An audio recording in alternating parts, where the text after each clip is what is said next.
The Middle East War of June of 1967 caused major changes to the maps, the people, and the governments in the Middle East. The early morning of June 5th exploded with the surprise attack of the Israeli Air Force on the Egyptian airplanes on the ground. 80% of the Egyptian Air Force was destroyed. By June 7th, Israel had destroyed the air forces of Egypt, Syria, and Jordan. They had control of the Sinai Peninsula, Jerusalem, the West Bank, and Gaza. On June 8th, the USS Liberty, America's most sophisticated intelligence ship in 1967, was attacked by Israeli air and naval forces in international waters, 13 miles off of El Arish in Sinai. 34 Americans were killed. 172 were wounded. The Israeli and American governments pronounced the attack as a case of mistaken identity. Issi Rehar was the chief of Israeli naval operations. He reported a ship had shelled the port city of El Arish. So I think around 12 o'clock, I decided to order 3 MTBs, motor torpedo boats, from the port of Ashdod. Are you sure you can't see any kind of an identification? And all the words came back, no. If you will be sure that it is a military ship, you can hit it. The first Mirage pilot radioed, "Oil is spilling out into the water." Another added, "Great, wonderful, she's burning, she's burning." And El Arish commander reported, "He's hit her a lot, there's an oil slick in the water." Then headquarters asked, "Menachem, is he screwing her?" The next wave was Super Mystères with 1,000-pound bombs and canisters of jellied gasoline. Someone in Southern Command called, "He's going down low with napalm all the time." The flight leader noted, "It would be a blessing if we could have iron bombs. Otherwise, our Navy's going to get here and do the sinking." A pilot interrupted, "Pay attention. The ship's markings are Charlie, Tango, Romeo 5. There's no flag on her." And headquarters ordered, "Leave her." The time now is 14:12, and he says, "I see CTR-5." And the minute we hear that, the Air Force stops all operations and says, "All our aircraft, all our attack aircraft, please stop." I must say that at that point in time, in my mind, it was an American ship. But that opinion was not shared by the commander of the torpedo boat squadron. He believed it to be a small Egyptian freighter, the El Qasir. We told him there are some doubts about identification. These doubts, incredibly, did not reach the commanding officer who ordered the torpedoes launched. That the order did not reach the commanding officer on the bridge where you launched the torpedoes. At about a range of 1,000 yards, or a little bit more than 1,000 yards, I ordered to prepare the torpedoes and ordered that all commanders will take the action of firing torpedoes. This is the story of the attack on the Liberty, told by Israeli and U.S. government sources. Now, we are going to show you what really happened. The survivors of the 294-man crew of the USS Liberty will tell you their story.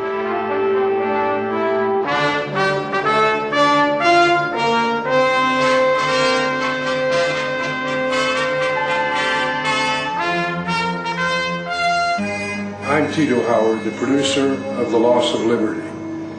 The host for this program about the attack on the USS Liberty will be Dr. Richard Kiefer, one of the many heroes that day. Dr. Kiefer was the only doctor aboard Liberty. He had a gunshot wound, he had a burn, he had a broken right kneecap, and he had 11 pieces of shrapnel in his abdomen, which he kept together with a life jacket. That man stood on those legs for 28 consecutive hours, saving American lives and limbs. This film should shock decent Americans. Above all, men and women who've served in America's armed forces. It will shock particularly as it was an attack not by terrorists implacably opposed to the United States, as is the case of the USS Cole. The Liberty is the most decorated ship in the history of the United States Navy. 840 medals, including the Medal of Honor for her skipper, the Presidential Unit Citation for her crew, 2 Navy Crosses, 11 silver stars, and 204 Purple Hearts. The day before, I was topside when Israeli planes came by, and very close where we could wave to the pilots, and they were that close where we could wave back. It was a very clear day. It was a warm day. Sunshine was shining brightly out. Nice breeze blowing, and I distinctly remember hearing the flag flapping in the wind. There was approximately 13 sorties of our ship from 6 o'clock till 12 o'clock in the afternoon. We had a general quarters drill that lasted 45 minutes or so.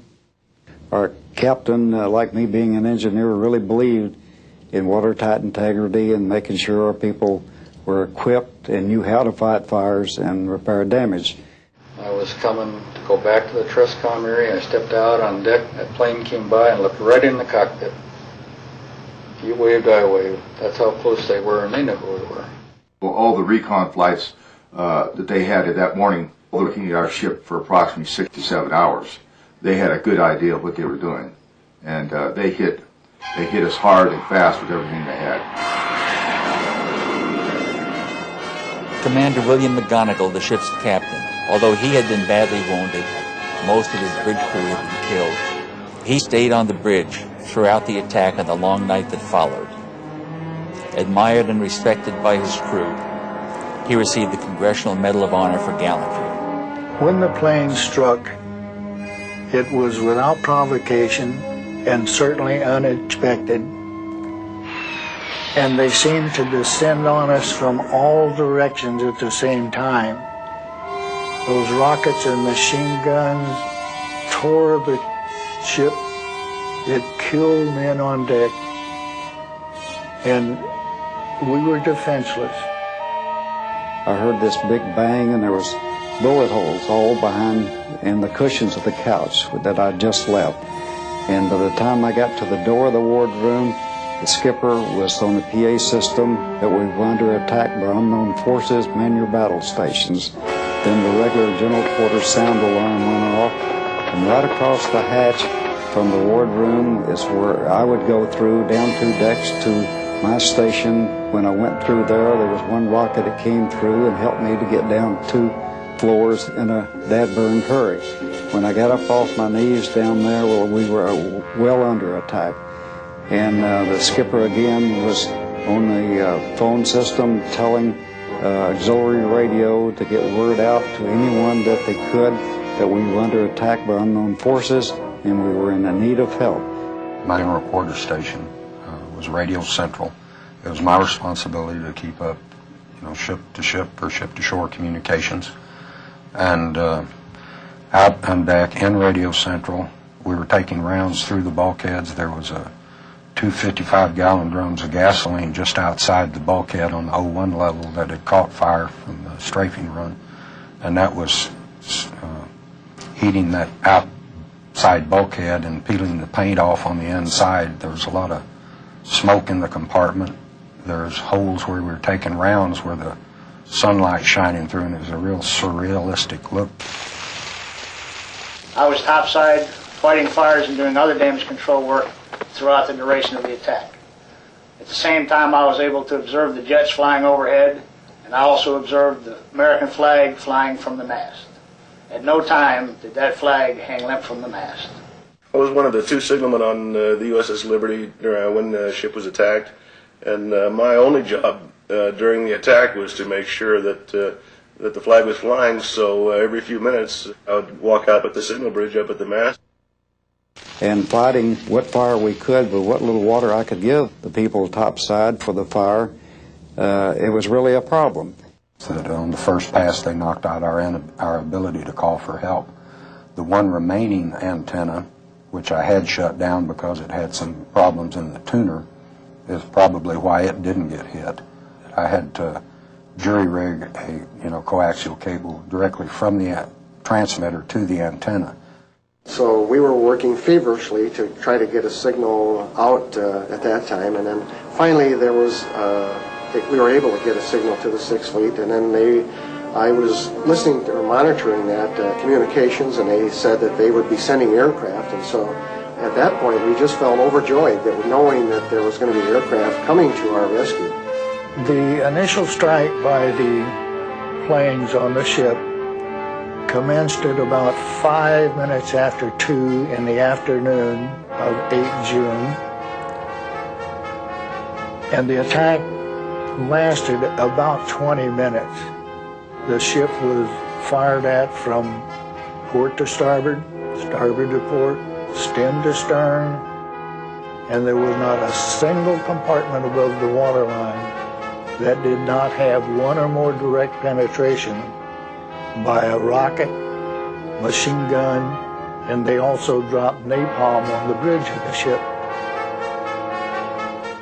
At 2:35 p.m., Defense Secretary Robert McNamara recalled the 12 Navy fighters that had been sent to our defense by the carrier Saratoga. At that time, no one aboard the Liberty had identified the attacking Israelis. It was 1.5 hours later that our embassy in Israel first told Washington that Israelis had attacked a ship, possibly a U.S. Navy ship. How then did McNamara know to recall the help sent to defend the Liberty? When the ship came under attack. Now here, this general quarters, this is no drill. The ship is under attack by unidentified aircraft. And there were pings. We heard a lot of pinging, which were bullets running across the deck, and then we heard explosions. We didn't know what was going on, but of course general quarters had sounded, so we battened down the hatches, and we started doing what we were trained to do. We were under attack. We could hear these shells hitting the ship. The whole ship would ring. It was like you were on the inside of a huge bell and someone beating on it with a sledgehammer. The aircraft take pictures as they fire their guns. These are used for analysis of their tactics, and these are used for confirmation of the damage that they've done. These pictures have never been publicly presented. Lieutenant Ennis was sitting on the deck, and it was blood coming out of his mouth, and his knee was damp. He had an injury in his knee, and it was blood coming out of it. Lieutenant Toth had got blown off, I think the 04 level, but I come across him, and he was just peppered from head to toe with shrapnel. And I covered him up with a blanket. My brother, he was sent to on the bridge of the ship to find out what was who the planes were, where they came from. They had no markings. That's against the Geneva Rules of War right there. He received a Silver Star for his efforts. He was cut down by the planes. The captain, initially after the attack, sustaining shrapnel wounds in his knee, and somebody put a tourniquet around his leg, and I got coffee. I think about 5 cups of coffee went down the captain to keep him going. It was impressive because with all the blood loss and everything, he was going all night long. A short time after the air attack had been completed, the 3 torpedo boats approached us from our starboard quarter at high speed and in an apparent torpedo launch attitude. The 3 Israeli torpedo boats fired 6 torpedoes at the Liberty. Because of Captain McGonagall's handling of the ship, 5 missed. Intelligence base was destroyed. 25 American sailors died almost instantly. This hole in the side was in excess of 40 feet in diameter. You could put your whole house in that hole. And we were right in the middle of it.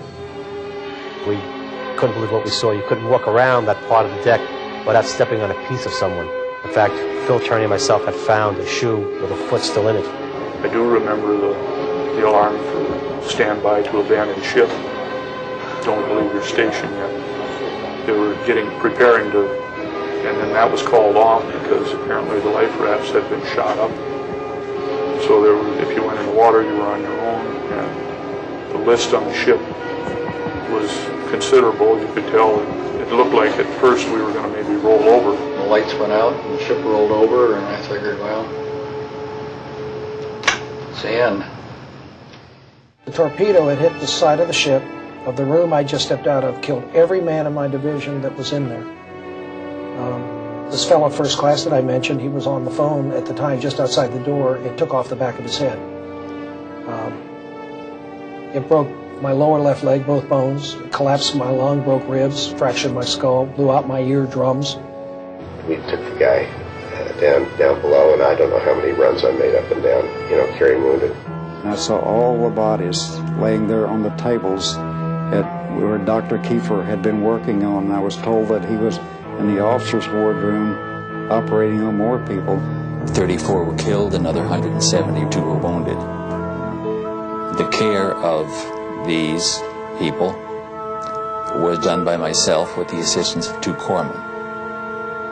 The corpsmen did many things of minor surgery, and I just had so much to do keeping people together, keeping their limbs attached to their body. We were in international waters. It was a beautiful day. You couldn't mistake us, and our flag was flying, for crying out loud. They were there to kill us, and it just didn't register that here they were Israeli people, and they were going to try to kill us. It was just a very, very appalling situation.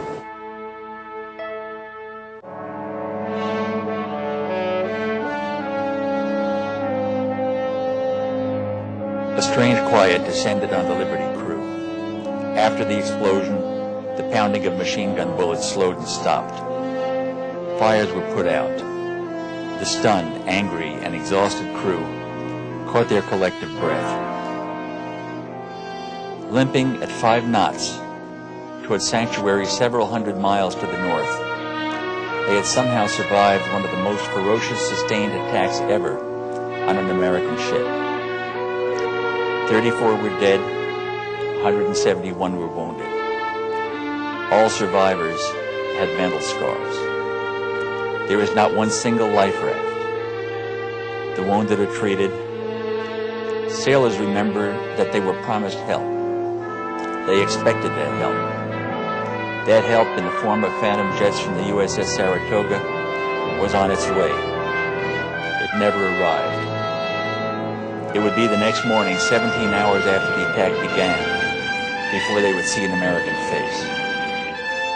Finally, the USS Davis, and later the USS Massey, came alongside the Liberty.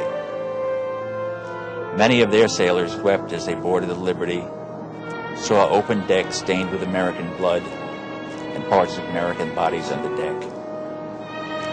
Helicopters from the USS America arrived several hours later to medevac the most seriously wounded Liberty sailors back to that carrier. The air attack by 2 squadrons of Israeli aircraft, French-built Mirage 3s and Super Mystères, 821 rocket and cannon holes were found in the Liberty. Canisters of napalm had torched the ship. After the ferocious air attack, Liberty was pounded by 3 Israeli torpedo boats. One of their 6 torpedoes struck the Liberty, left a gaping hole at the waterline. There were thousands of holes from armor-piercing machine gun bullets. They sank life rafts, shot at firefighters and stretcher bearers, at the bridge and into the engine room. Dr. Kiefer and his pharmacist mates performed in heroic fashion, as did all of the crew. About the same time, Israeli land and air forces attacked the Golan Heights in a well-planned and executed strike. The attack, the recall, the jamming, the pounding, the torpedoes. Somehow the Liberty survived. And almost immediately, the second part of the outrage, the cover-up by the Israeli and the American government, began. I had to go to work at midnight, and I'm trying to sleep. I'm just thinking about how we had been so shafted by our government, the Israeli government, told to shut up, no chance to talk to one another. And it angered me. It really, really angered me. On the day of the attack, I tried to coordinate communications. The Israelis had taken out all of our transmitting antennas. My RMs, not knowing any better during the strafing runs, were stringing long wires so that we could get an SOS out. And thanks to them, the ones that survived, we did get an SOS out to the USS America. Without George Golden, the ship would have sunk. Had it sunk, I assume when debris washed ashore the next day, it would have been blamed on Egypt. Many, many miracles that day. I shouldn't be here. After watertight integrity had been established and the hatch had been sailed, they reopened it as I floated by. Bud Schnell, went down and pulled me out. I'm not supposed to be here. None of us should be alive today. Much to my dismay, I personally witnessed the machine gunning of life rafts as they floated by the Israeli torpedo boat crew members, raked the life rafts thoroughly with machine gun fire, making sure that if there had been anyone in the life rafts, they would not have survived. After the Israeli torpedo blew a huge hole in the Liberty, the last 3 life rafts were put over the side. Israeli torpedo boats sank 2 of those rafts, took the 3rd aboard. We were left with no rafts, nothing that could float. Shooting life rafts on a ship in distress is a war crime. Worst of all is what our government is doing to cover all this whole thing up. When I heard that Johnson, in the heat of the battle, was telling the Admiral Geis of the 6th Fleet that he didn't give a damn if every man drowned and the ship sinks. He said, I don't give a damn if every man drowns and the ship sinks. I don't want to embarrass our allies. That made me sort of wonder, with unmarked planes, how did he know it was our allies? So we should have had planes on site 45 minutes into this 2-hour attack, and they never showed. So did Israel apologize and then continue to attack us for an hour and 15 more minutes, or were we being lied to as to the conditions of why they recalled the planes? And because of it, top secret operation of Liberty, and it being the sensitivity of it being Israel, our closest ally, who accidentally attacked the ship, that we are ordered not to grant any interviews. Don't discuss this among yourselves, referring to the attack.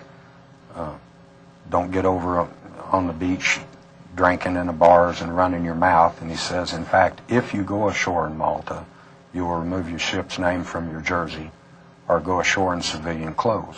Well, another light goes off in my mind. Here's a flag admiral in the middle of the gung-ho 6th Fleet telling enlisted men to go ashore in civilian clothes that we're not even authorized to possess. And he says, so that we won't be singled out and be asked questions about it. And he says, don't discuss the attack among yourselves. Don't write your friends back home about it. He says, in fact, when you get back home, don't even discuss it with your wife and family.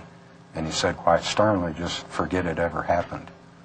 And he says that repercussions for violating these orders to silence could result in your court-martial, imprisonment for violating national security, or worse.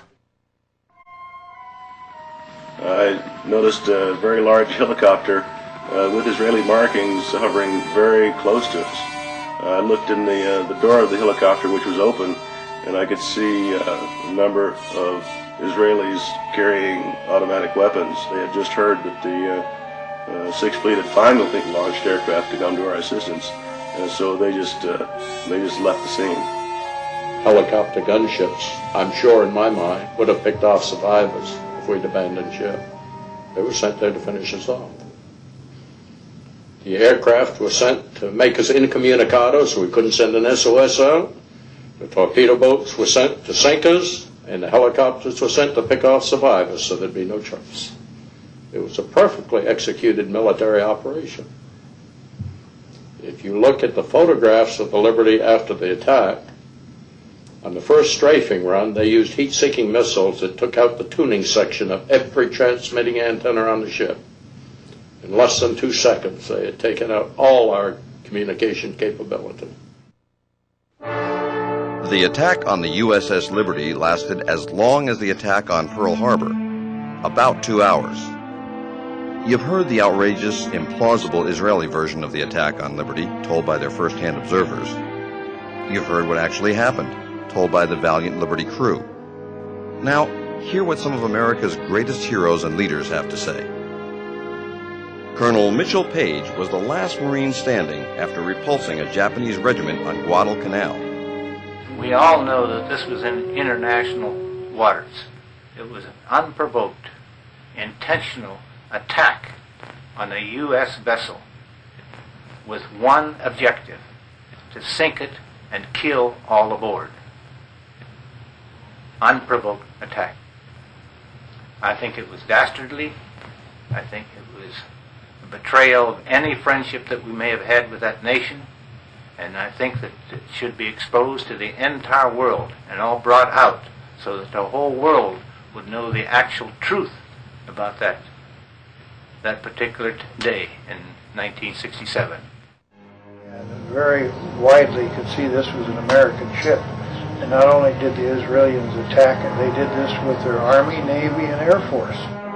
Though badly wounded, Navy Master Chief Bob Bush held off a Japanese advance while saving his commanding officer's life. You know, it's impossible for me to figure out why maybe I would sit here and attack you when we're friends. I mean, they're getting our money to buy those French airplanes, and then they turn around and attack our ship when they can see that it's our ship. It's absolutely uncalled for. Army Colonel Lou Millett led the last bayonet charge against vastly superior Chinese forces in Korea. I was in World War II. I studied all the different types of aircraft so that when I shot at a plane, I made sure I was shooting at the enemy and not ours. They know what those ships look like, and if they don't, I can't conceive that they don't know. I do know this. It was a criminal act. It was an act of war. It's as bad as Vietnam, allowing people who were trying to save people from tyranny to die for nothing. Admiral Thomas Moorer is the longest-serving active four-star admiral in American history. He is the only American admiral to have commanded both the Atlantic and Pacific fleets. He was head of NATO forces, served as chief of naval operations, and chairman of the Joint Chiefs of Staff for 2 terms. The Navy's chief fighter, the F-14 Tomcat, was named after Admiral Tom Moorer. The question is, if the Israelis thought the frequencies they jammed were in fact broadcast by the Egyptian ship, why did they jam the American frequencies?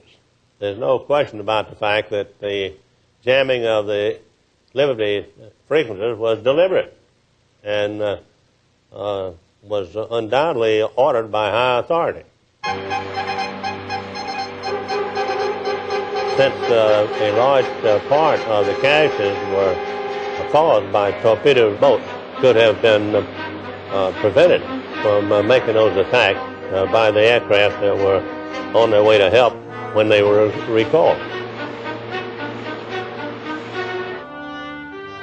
Admiral Arleigh Burke was known as Mr. Navy. His long and illustrious career was capped by him becoming the Chief of Naval Operations. The high-tech modern American Navy destroyers were named the Arleigh E. Burke class of destroyer. And don't know yet why we didn't protect that ship. I don't know why the Israelis would take such terrific chances. It must have been something that was very important to them to decide to attack without considering the probability of war. Recuperating from serious throat surgery, the Saratoga skipper, Joe Tully, spoke about the launch and recall of protective aircraft. I had launch ready at that time 12 aircraft, conventionally armed, and I immediately launched them. And to my surprise, the America did not launch. About the same time, a message came from Rear Admiral Larry Geis, who was the Carrier Division commander, and who was not the officer in tactical command, but who was senior to me, who had somehow been given tactical command or assumed it, ordering the strike aircraft to return to Saratoga. And it was the first time that the hot line, the red line between Washington and Moscow, had been activated. And the message from the United States to Chairman Kosygin at the time was, advise General Nasser that the American planes are going to be launched to determine what the status of the Liberty was. I have spent a large part of my life flying over the oceans and identifying ships. And this ship was perhaps the easiest ship to identify that was listed in the United States Navy. Equipped with antenna from bow to stern, pointing in every direction. It reminds one of a large, vigorous lobster. And a look that made it extremely easy to recognize. And so I will never buy the idea that the pilots thought this was some other ship. And it appeared from the ferocity of the attack that the intent of the attackers was to sink the ship. Maybe they hoped to have no survivors so that they would not be held accountable for the attack after it occurred. We didn't know who was attacking us. They didn't know who was attacking us. I don't know how Washington can say, don't go, because they're friends of ours. So that's the thing that's always bothered me right there. I never myself accepted the Israeli purported explanation. Accidents don't occur through repeated attacks by surface vessels and by aircraft. It obviously was a decision taken pretty high up on the Israeli side because it involved combined forces. The ship was flying an American flag. Even if it had been unidentified from an Israeli point of view, it was a reckless thing for them to do. Suppose it had been a Soviet ship. It actually produced very large problems indeed. George Ball, the brilliant and courageous Undersecretary of State at the time of the '67 war, wrote about the attack on the Liberty subsequently. He said, "The ultimate lesson of the Liberty attack was that it had far more effect on policy in Israel than in America. Israel's leaders concluded that nothing they might do would offend the Americans to the point of reprisal. If America's leaders did not have the courage to punish Israel for the blatant murder of American citizens, it seemed clear that their American friends would let them get away with almost anything."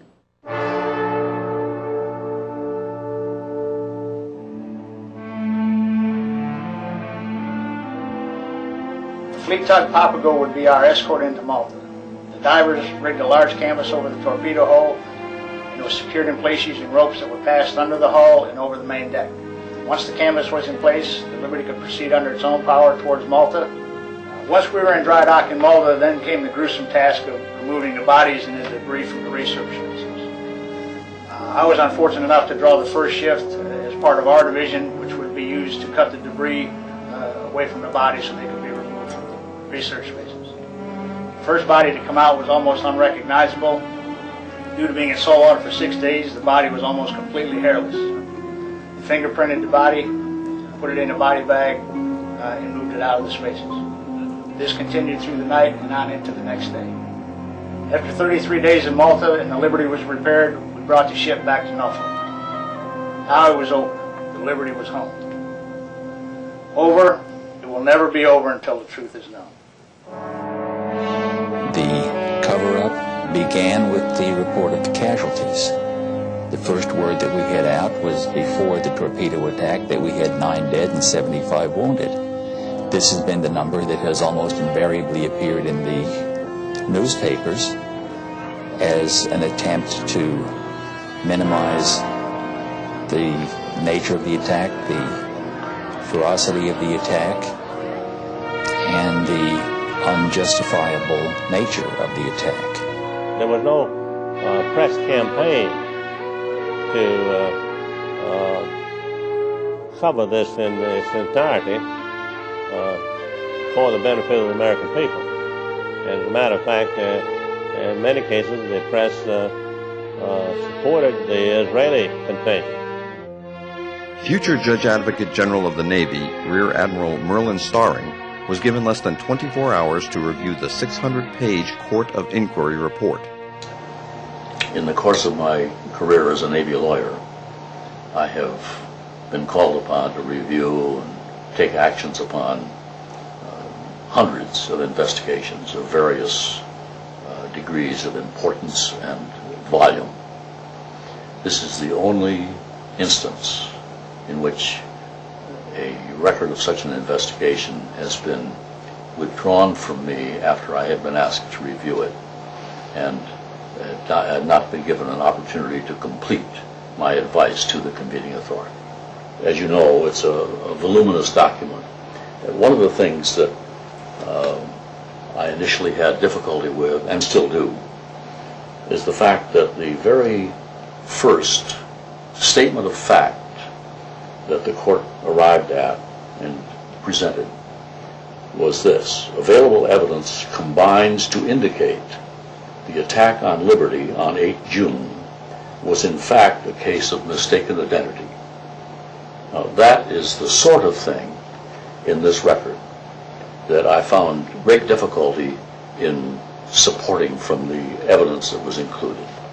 I'm convinced that it was withdrawn from me in this instance because of my statement to Captain Boston that I was having serious problems with the evidence that was available to support the statements of fact.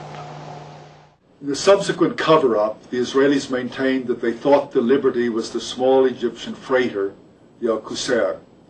This is not credible.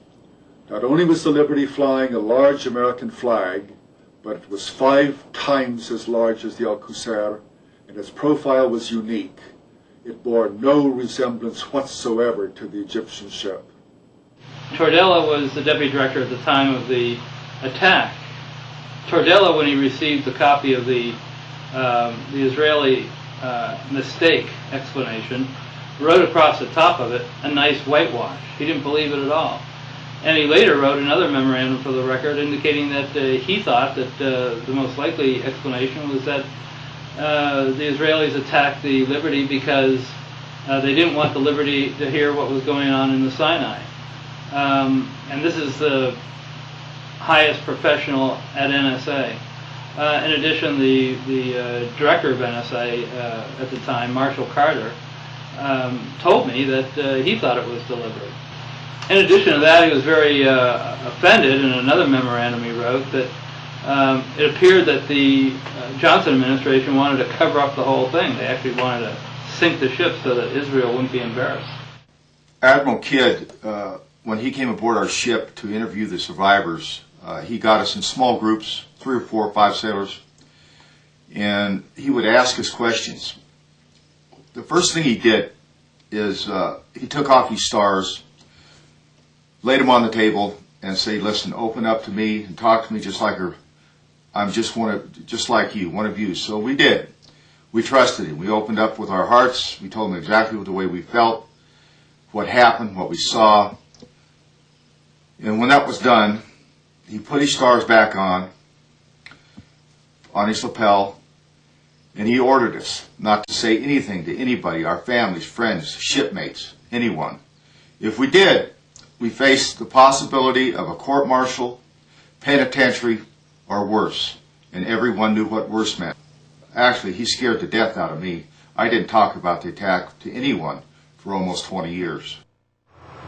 Not knowing why they did this, and not having our government back us, then and now. It's an open sore. It's festering to this day. It's not going away. I think it's important that we do have an investigation. I would never give up on that until I'm too old to come to these things. It needs to be done. Pete Bucher from the Pueblo said he wouldn't even have gone if he could have known what really happened to us. All he knew was some piddly little thing he heard about on the news. In late 1991, Dwight Porter, who was ambassador to Lebanon during the 1967 war, told columnists Evans and Novak that immediately after the attack on the Liberty, the CIA station chief handed him intercepted messages between the Israeli war room and their planes. The pilots were given orders to attack the ship, and they replied immediately that it was an American ship. The Israeli headquarters responded, "You have your orders, attack the ship." The pilots tried once again, "But it's an American ship. We can see its flag." And headquarters insisted, "You have your orders, attack it." And attack it they did, and the consequences are well known. So one of the things I found out was that that had never been discovered before was the fact that at the time the Liberty was attacked, the NSA also had an eavesdropping plane flying high above the scene of the action. It was an EC-121, and during the entire course of the war, the U.S. Had eavesdropping planes going over the area, collecting signals, eavesdropping on what was going on below. And this plane was flying right over the scene of the attack. And I talked to two of the crew members of the plane, and both of them agreed that what they heard were comments from both the pilots and the torpedo boat personnel mentioning the U.S. flag. Now that flies in the face of what the Israeli explanation says. The Israeli explanation says nobody on either the planes or the ships ever saw a U.S. flag.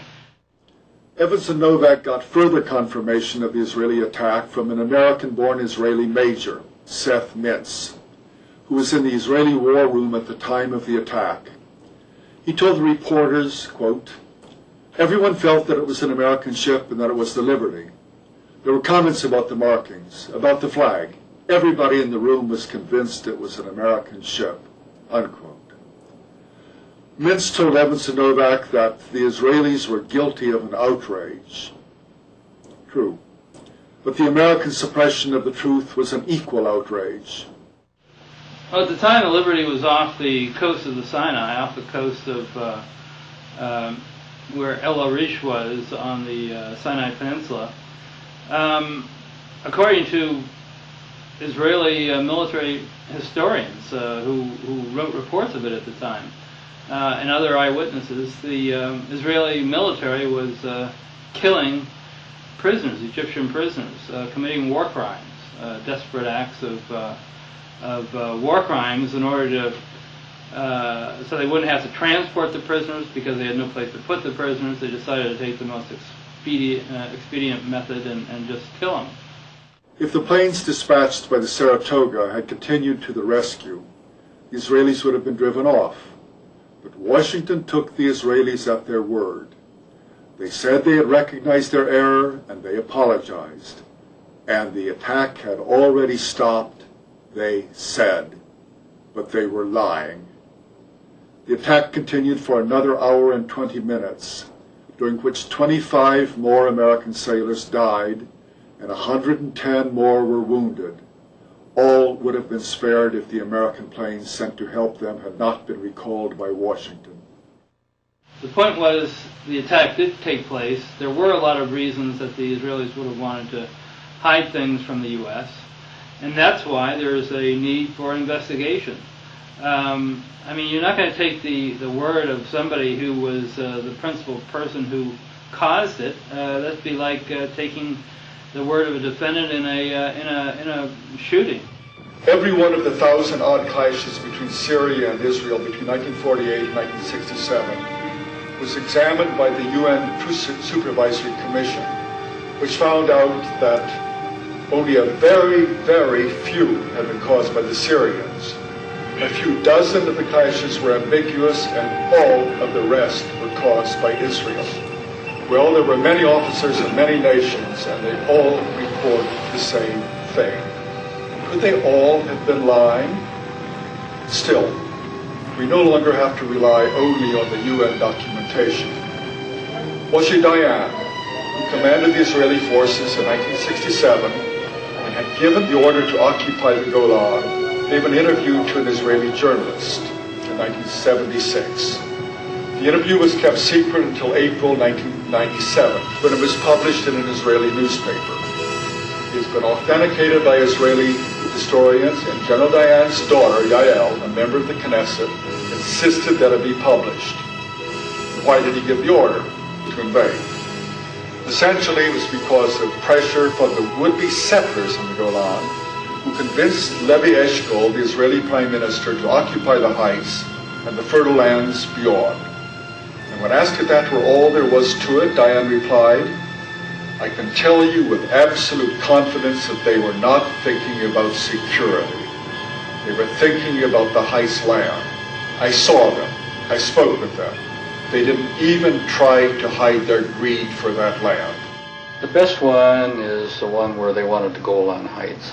And Johnson said, that's enough. And they needed another day to get the Golan Heights, which they still have, which I didn't think you were supposed to do, take land from another country and keep it. If we could get the truth of the Liberty out, that it would change history, I think, in this country. I cannot, absolutely can't see why our American newspapers and TV people have helped to cover this up, but not covering some of our stories. The Navy Board of Inquiry would not admit testimony about the jamming, the recall, the unmarked planes, the shooting of life rafts, and other material that we tried to present. They asked questions. We were allowed to answer those questions, period. They put me into a ward with 12 to 13 other patients, and within 30 minutes they removed me from that ward and put me into a single room.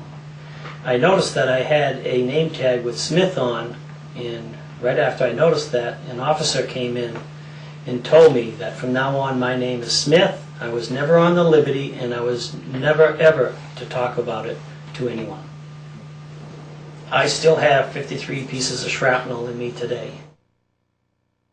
Never before has the U.S. Navy ignored eyewitness testimony of American military to accept on faith the story told by their attackers.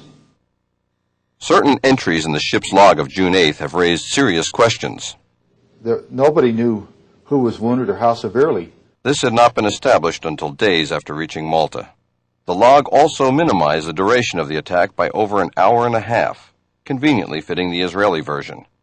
It then documented the number of wounded not as the actual 172, but at the widely published media figure of 75.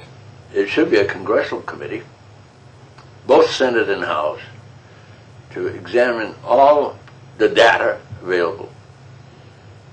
And it's getting late to do this because, like McGonigal, God bless his soul, is gone. I know that Bill was on board the USS Liberty, and the ship was off the coast at Gaza Strip, as I recall, and yet our government put it in writing in the United States Senate book of Congressional Medal of Honor recipients that he received his medal for action in Vietnam. Now, to me, that is one of the worst cover-ups in American history. How low can our government go? And it's something that I'd like to see totally investigated and a closure of this issue, because I think President Johnson was the villain on it. I think he recalled the people that were to defend this ship. I have never accepted the Israeli explanation, and so far as I'm concerned, the affair of the USS Liberty remains a scar on the relations between Israel and the United States. Things like this don't happen. Things are caused to happen. There must be some reason why more is not known. There must be some reason why we didn't react more deliberately, more directly, more positively, as we have reacted many times in our history before and since. As a Marine, I'm proud to say that 3 members of the Liberty crew were Marines. 2 of them died that day, but Bryce Lockwood was decorated for saving sailors' lives. And Bill McGonigal, the skipper of the Liberty, was awarded the Medal of Honor for action above and beyond the call of duty. And I firmly believe, after review of the documentation of this film, that an in-depth, honest investigation, inquiry into what really happened that day is owed to the members of the crew, their family, and all Americans. We need to take some very serious efforts to bring out the full story. And on that basis, I would certainly recommend that we pursue this with diligence. We go to the Congress and urge them to conduct a formal, complete investigation to get the full story about the loss of our great ship, the Liberty. In the case of the Liberty, this is the first time, to my knowledge, where a United States warship has been attacked without warning, and no action whatever was taken to investigate this situation on the part of the Congress. I have urged this over and over again, and I still think that the attack on the Liberty warrants a full-fledged investigation by the Congress of the United States. Those murdered that day must not have died in vain. The plea for justice by the Navy's most decorated crew should forever haunt us. Americans must never forget this second day of infamy and our own unbalanced foreign policy in the Middle East that precipitated it.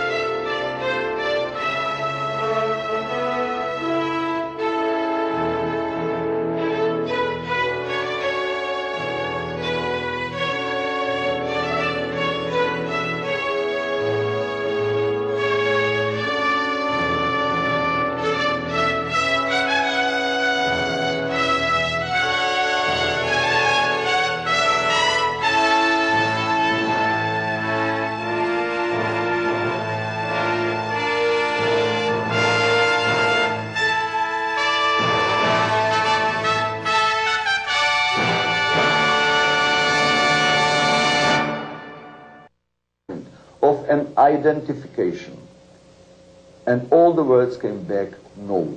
If you will be sure that it is a military ship, you can hit it.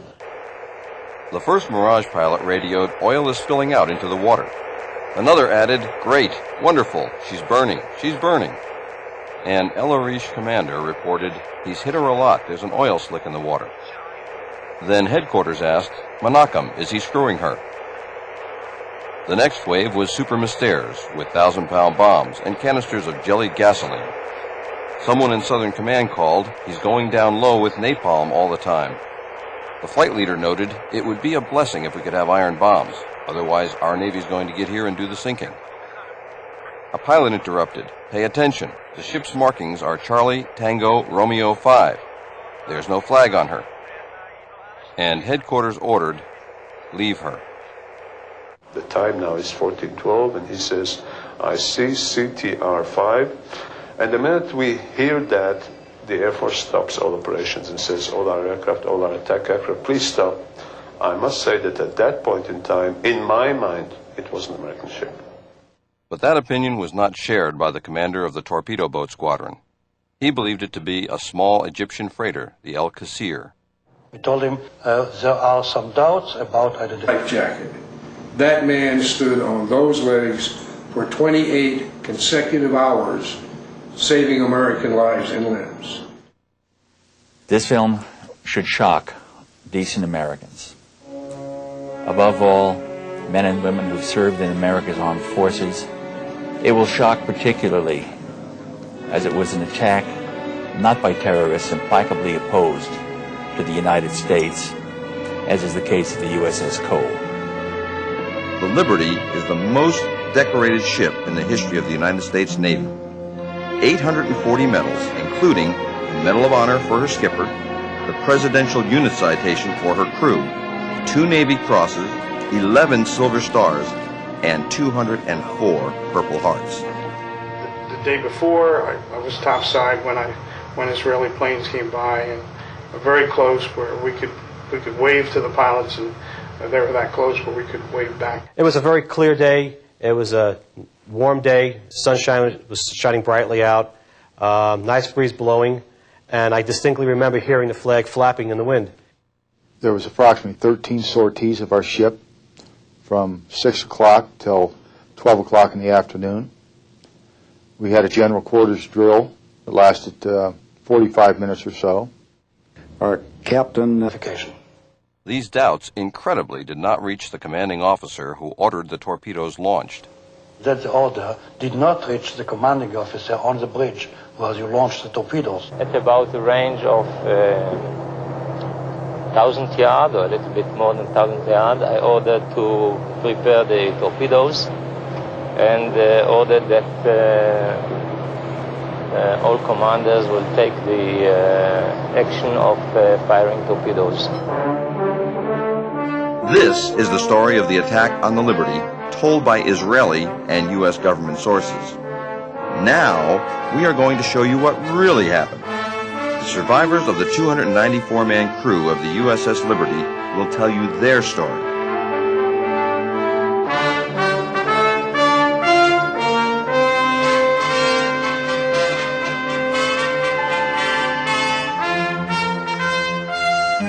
I'm Tito Howard, the producer of The Loss of Liberty.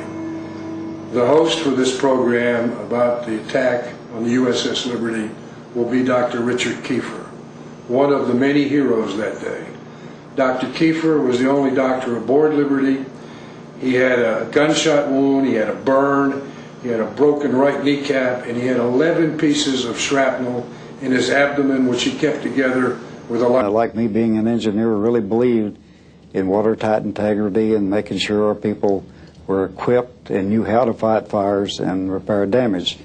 I was coming to go back to the TRESCOM area. I stepped out on deck. That plane came by and looked right in the cockpit. If you waved, I waved. That's how close they were, and they knew who we were. Well, all the recon flights that they had that morning, looking at our ship for approximately 6 to 7 hours, they had a good idea of what they were doing, and they hit us hard and fast with everything they had. Commander William McGonigal, the ship's captain, although he had been badly wounded, most of his bridge crew had been killed. He stayed on the bridge throughout the attack and the long night that followed. Admired and respected by his crew, he received the Congressional Medal of Honor for gallantry. When the plane struck, it was without provocation and certainly unexpected. And they seemed to descend on us from all directions at the same time. Those rockets and machine guns tore the ship. It killed men on deck. And we were defenseless. I heard this big bang, and there was bullet holes all behind in the cushions of the...